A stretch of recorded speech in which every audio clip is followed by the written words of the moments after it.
مولایا صلی وسلم دائما ابدا۔ حضور نے ہمیں بتلایا کہ پچھلے لوگ اپنے رب کو کیسے مناتے تھے، وہ کس طرح اس کے حضور ناز عرض کرتے تھے۔ حضور نے ہمیں اللہ کو منانے کے طریقے بھی بتلائے، فرمایا جب ماں باپ دعا مانگیں گے اولاد کے حق میں تو وہ مان جائے گا۔ حضور علیہ السلام نے فرمایا جب مسافر دعا مانگے گا تو اللہ مان جائے گا۔ فرمایا میرے رسول کریم نے کہ جب بیمار دعا مانگے گا تو اللہ مان جائے گا۔ اور سید عالم علیہ السلام فرمانے لگے جب تمہارے ضعیف، کمزور، مجبور لوگ دعا مانگیں گے تو اللہ مان جائے گا۔ اور حضور نے فرمایا جب تم فرض ادا کر کے دعا مانگو گے تو اللہ مان جائے گا۔ اور میرے محبوب نے فرمایا جب پچھلی رات اٹھ کے تم اس کے حضور عرض کرو گے تو وہ تمہاری دعاؤں کو قبول کر لے گا، وہ تم مان جائے گا۔ اور حضور نے ہمیں دن بتائے، فرمایا جمعے والے دن مانگنا مان جائے گا، شب قدر کو مانگ لینا مان جائے گا، شب برات میں دعائیں کرنا وہ مان جائے گا، رمضان کی راتوں میں مانگنا مان جائے گا، قرآن پاک کے ختم کے موقع پر دعا کرنا مان جائے گا۔ طریقے بتلائے۔ اب یہ ہے کہ ہم نے تو مانگنا تھا نا اس کی بارگاہ میں، ہم نے تو حاضر ہونا تھا، ہم نے تو جانا تھا۔ اب ہم نے آگے بڑھنا ہے، اس کے حضور عرض کرنا ہے۔ حضور نے ہمیں بتلایا کہ مومن متقی ہوتا ہے نا، پرہیزگار ہوتا ہے، تو اس نے کچھ نیکیاں بھی کی ہوتی ہیں، جس طرح اسے اپنے گناہوں کا پتہ ہوتا ہے نا، تو اسے پتہ ہوتا ہے کہ نہیں یار فلاں کام میں نے فقط اللہ کی رضا کے لیے کیا ہوا ہے، وہ میرا اور میرے رب کا راز ہے۔ فرمایا جب تم بڑے الجھ جاؤ نا، جب تم بڑی آزمائش میں آ جاؤ اور جب تم سمجھ لو کہ اب میں بڑی تکلیف میں آ گیا ہوں، تو پھر ایک طریقہ حضور نے ہمیں اور بھی بتلایا مانگنے کا، ایک اور طریقہ بھی بتلایا، اور وہ روایت صحیح مسلم میں موجود ہے۔ راوی حضرت عبداللہ ابن عمر رضی اللہ تعالیٰ عنہ، حضور فرماتے ہیں 3 لوگ سفر کر رہے تھے۔ یہ آپ اندازہ فرمائیے صحیح مسلم کی حدیث ہے، اور ذرا حضور کے سمجھانے کا ایک یہ رنگ بھی ہے اللہ کو منانے کا، ایک یہ انداز بھی ہے اس کی بارگاہ میں گزارشات پیش کرنے کا، یہ بھی ایک طریقہ حضور نے ہمیں بتلایا۔ اگرچہ اپنی نیکیوں کو چھپانا چاہیے، نیکیاں جو چھپی ہوئی ہوتی ہیں وہ قیمتی ہوتی ہیں، وہ قیمتی چیزیں ہوتی ہیں جو لوگوں نے چھپا کر کے رکھی ہوتی ہیں۔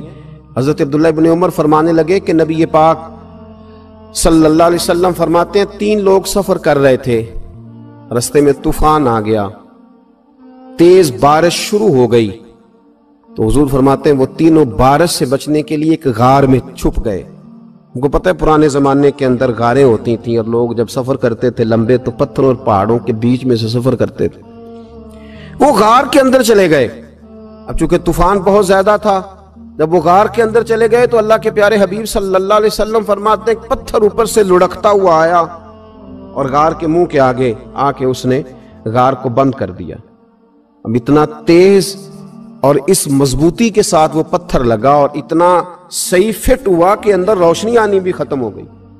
اب 3 لوگ ہیں، تھوڑی دیر تو وہ پریشان رہے کہ شاید اب کبھی بچ نہیں سکیں گے، شاید چاروں جانب اندھیرا ہی ہے اور اندھیرا ہی رہے گا، شاید یہاں سے نکلنے کے لیے اب ہمیں کوئی رستہ میسر نہیں آئے گا۔ وہ پہلے تو پریشان ہوئے، پھر کہنے لگے یار اس طرح کرو، ذرا غور کیجئے گا میری بات پہ۔ فرمایا اس طرح کرو، اگر کوئی زندگی میں نیکی کی ہے نا تو ذرا اس نیکی کو یاد تو کرو، اور یاد کر کے اس مالک کے حضور عرض تو کرو، وہ کریم ہے، کوئی آنکھو شاید من جاوے تے گل کم تتڑی دا بن جاوے، عرض تو کرو ان میں سے۔ یہ آپ اندازہ فرمائیے یہ بات بیان کون کر رہا ہے؟ یہ مدینے والے رسول بیان کر رہے ہیں، یہ نبی پاک علیہ السلام نے بیان فرمایا۔ یہ وہ کہانی ہے جو ہمیں ہمارے نبی پاک نے سنائی، رسول کریم علیہ السلام نے ہمیں بتلائی، یہ داستان محبت۔ حضور فرمانے لگے ایک نے ان میں سے ہاتھ اٹھائے اور اس نے انداز کیا چھیڑا، عرض کرنے لگا اللہ تو جانتا ہے نا میں نے بکریاں رکھی ہیں، میں غریب ہوں، مزدور ہوں، اور مالک تو یہ بھی جانتا ہے کہ میرے بچے بھی ہیں، بیوی بھی ہے، پر میں جب بھی گھر لوٹا ہوں تو دودھ میں نے بچوں اور بیوی کو پہلے نہیں دیا، بوڑھے ماں باپ کو پہلے دیا۔ اللہ میں نے ان کے ساتھ ہمیشہ کرم کے بازو کھول کر معاملہ کیا. وہ غار میں تنہا بیٹھے ہیں اور اپنے مالک کو منا رہے ہیں. عرض کرتے ہیں اللہ تجھے یاد ہے نا ایک رات جب میں بڑی دیر سے لوٹا تھا, لکڑیاں کاٹتے, درخت تلاش کرتے, مجھے دیر ہو گئی, میں دیر سے لوٹا تھا, نیت یہ کر رکھی تھی کہ دودھ سب سے پہلے ماں باپ کو پلاؤں گا. مالک جب میں لوٹا تو وہ بوڑھے تھک ہار کے سو گئے تھے. میری بیوی نے مجھے کہا کہ بچوں کو پلا دو, وہ سو گئے. تو میں نے کہا نہیں, میرے ذمے ہے ان بوڑھوں کے دل کو ٹھنڈا کرنا, ان سے پیار کرنا. اللہ بیوی مانگتی رہی, بچے طلب کرتے رہے, میری ٹانگوں میں گھومتے رہے, بار بار آتے رہے, اور میں نے دودھ نہیں پلایا. اے مالک فجر ہو گئی, آفتاب طلوع ہونے کا وقت آ گیا, پر میں نے ماں باپ کے بیدار ہونے کا انتظار کیا. اے اللہ, وہ جب اٹھے تو ان کی آنکھوں میں جو میرے لیے دعا تھی اور ان کے سینوں میں جو میرے لیے کرم تھا, اگر تیری بارگاہ میں وہ نیکی قبول ہے تو مالک پھر رحم فرما, نہ اس مشکل سے آسانی عطا فرما. سنو سنو, رسول کریم صلی اللہ علیہ وسلم فرماتے ہیں کہ اس بندے کی دعا مکمل ہوئی تو پتھر تھوڑا سا سرک گیا, اور اتنا سرکا کہ آسمان نظر آنے لگا. جس نے ماں باپ کو منایا ہے, ان سے پیار کیا ہے, پھر یہی بات وسیلہ بن جائے گی رب کے ماننے کا, پھر یہ وسیلہ بنے گی, اللہ اس سے مان جائے گا. پھر رسول کریم صلی اللہ علیہ وسلم فرمانے لگے,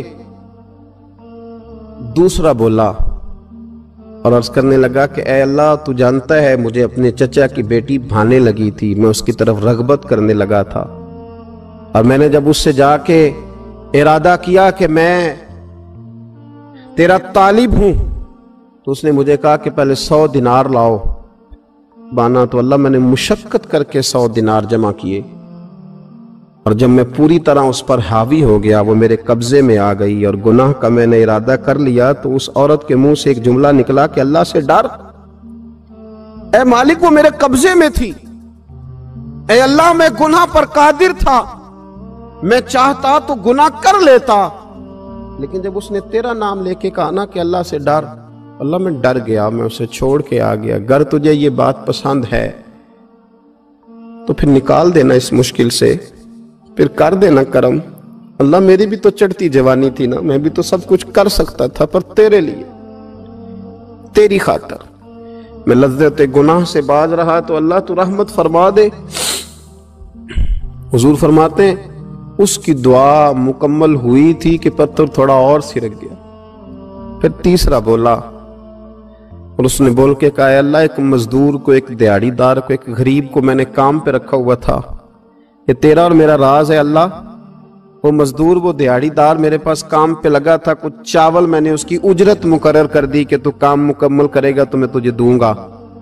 اور جب اجرت لینے کا وقت آیا تو وہ بگڑ کر ناراض ہو کر چلا گیا. میں اسے ڈھونڈتا رہا, وہ مجھے ملا نہیں. میں نے اس کے چاولوں کی قیمت کاروبار میں انویسٹ کر دی, اس کا تھوڑا سا سرمایہ, پر میں نے کھایا نہیں. پھر وہ اس سے میں کاروبار کرتا رہا, اور اتنا کاروبار کیا کہ بہت ساری گائیں اور ان کے چرواہے تیار ہو گئے. وہ سالوں کے بعد لوٹا, میں نے اس غریب کا مال کھایا نہیں بلکہ بڑھایا, محفوظ کر کے رکھا. وہ سالوں کے بعد لوٹا اور کہنے لگا میرا مال, تو میں نے کہا وہ ساری گائیں تیری ہیں, وہ چرواہا تیرا ہے, یہ سارا کچھ تیرا ہے. تو کہنے لگا تو مجھ سے مذاق کرتا ہے, میں غریب کہاں اور گاؤں اتنی بڑی گائیں کہاں, تو مذاق کرتا ہے. تو میں نے کہا مذاق نہیں, میں نے اپنے رب سے ڈر کے تیرے مال کی حفاظت کی, یہ تیرا ہے. اے اللہ, میں کھا بھی تو سکتا تھا نا, پر تجھ سے ڈر کر میں نے وہ سارا محفوظ رکھا. اللہ اگر تجھے میری یہ ادا پسند ہے تو پھر آج مان جانا, آج راضی ہو جا. اللہ کے رسول فرماتے ہیں اس کی دعا مکمل ہوئی تھی کہ پتھر لڑکا اور ان کے لیے رستہ بن گیا. وہ باہر آ گئے تو حضور نے ہمیں بتلایا کہ وہ تمہاری نیکیاں جو چھپی ہوئی ہیں, وہ تمہاری نیکیاں جو تم نے خالص اللہ کی رضا کے لیے کی ہیں, ان نیکیوں, ان اعمال کا وسیلہ بھی تمہارے رب کے ماننے کا ذریعہ بن جائے گا. اس کو منایا جائے, اس کی حضور حاضری دی جائے, اس سے بخشش کا سوال کیا جائے, اس کی بارگاہ میں یہ گزارش کی جائے کہ اللہ غریبوں, مجبوروں, کمزوروں اور ان لوگوں کے صدقے جو اللہ رستہ دیکھ رہے ہیں کہ رستہ کب کھلے گا، جو تیری بارگاہ کرم کے سوالی ہیں، ان کے صدقے تو رحم فرما، تو کرم فرما۔ تو میرے عزیز، ایک اور بات جو اللہ کو منانے کے لیے ہمیں ہمارے پیارے رسول صلی اللہ تعالی علیہ وسلم نے بتلائی کہ جب انسان بہت زیادہ عاجزی کرتا ہے نا، بہت زیادہ عاجزی، تو پھر بھی اللہ مان جاتا ہے۔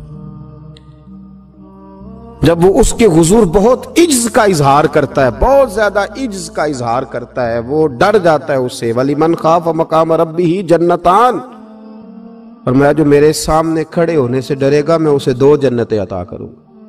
حضرت بابا فرید الدین مسعود گنج شکر بابا صاحب رحمت اللہ علیہ فرماتے ہیں کہ ایک نیک نوجوان تھا، دن کو روزہ رکھتا، رات کو نماز پڑھتا، پر اللہ سے ڈرتا پھر بھی بہت ہی زیادہ تھا،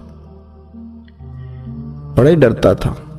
موت کا وقت آیا تو ماں ہی تھی بس اس کی، تو ماں سے کہنے لگا، اماں تو میری ماں ہے، میرے ساتھ 3 وعدے تو کر۔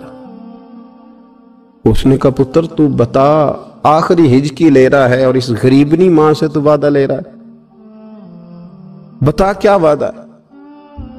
تو عرض کرنے لگا، اماں جب میں مر جاؤں نا تو میرے گلے میں رسی ڈال کے تو مجھے گھمانا گھر کے صحن میں، اور لوگوں کو کہنا جو رب کی نافرمانی کرے اس کا یہی حال ہوتا ہے۔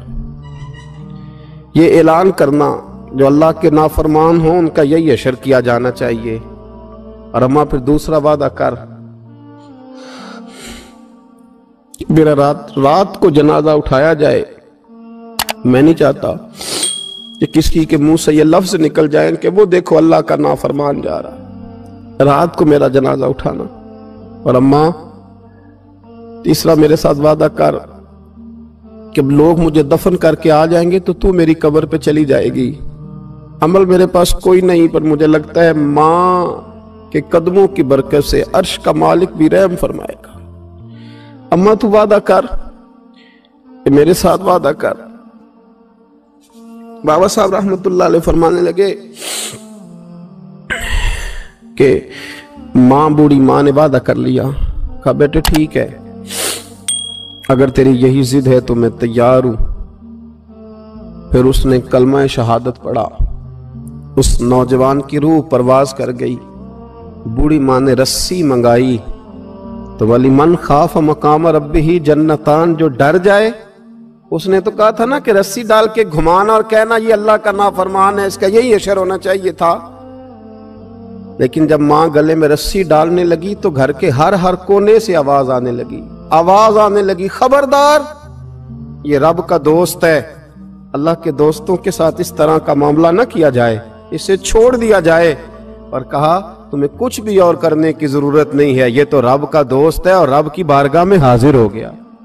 کچھ کوئی بندہ کہے گا کہ یہ تو ایک بابا فرید کا سنایا ہوا واقعہ ہے، سنیے، بخاری میں حدیث ہے، نبی پاک صلی اللہ علیہ وسلم نے فرمایا، حضرت ابو ہریرہ رضی اللہ تعالیٰ عنہ راوی ہیں، حضور فرماتے ایک شخص مرنے لگا تو اپنے بچوں سے کہنے لگا کہ میں جب مر جاؤں تو مجھے جلا دینا، اور پھر میرے جلے ہوئے وجود کو پیس دینا، پھر مجھے ہوا میں اڑا دینا۔